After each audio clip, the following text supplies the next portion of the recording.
ఎవరో ప్రపోజ్ చేస్తే ఆవిడ తిరిగి ఒక క్వశ్చన్ అడిగారంట. ఏమని?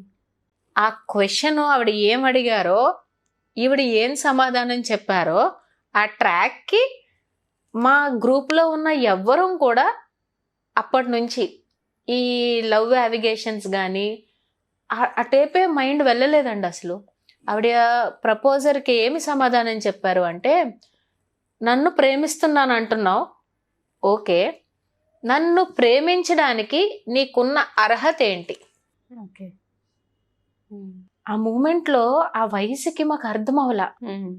ఎవరైనా మిమ్మల్ని ట్రాప్ చేయడానికి కానీ మిమ్మల్ని లవ్ చేస్తున్నామని చెప్పినప్పుడు కానీ మీరు ఒక్కసారి నన్ను ప్రేమించడానికి నీకున్న అర్హత ఏంటి అని ఒక్క క్వశ్చన్ వేయండి, ఏం సమాధానం చెప్తారో చూద్దాం అని వదిలేశారు ఆవిడ డిస్కషన్. ఇంకా అంతకు మించి ఆ రోజు ఎక్కువ ఏం మాట్లాడలేదండి.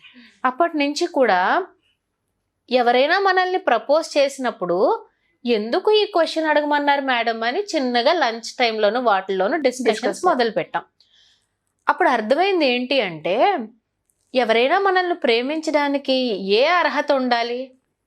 ఫస్ట్ క్వశ్చన్, అసలు లవ్కి అర్హత అనేది ఉంటుందా? సెకండ్ క్వశ్చన్, ఏంటి ఇంత క్యాలిక్యులేటెడ్గా లవ్ చేసుకోవాలా? థర్డ్ క్వశ్చన్, అర్హత అంటే ఒకే వయసు వాళ్ళు కదా, ఒకే క్లాస్లో కూర్చుంటున్నారు కదా, ఒకవేళ తనకి నీకన్నా ఏ క్వాలిటీస్ ఎక్కువ ఉండి నీ దగ్గరికి వచ్చి ప్రపోజ్ చేశాడు, అలా టాలీ చేసుకుంటేనంటండి ఈ 100 ప్రపోజల్స్లో కనీసం 1-2 కూడా జెన్యూన్ అవ్వవు, మ్యాచ్ అవ్వవు.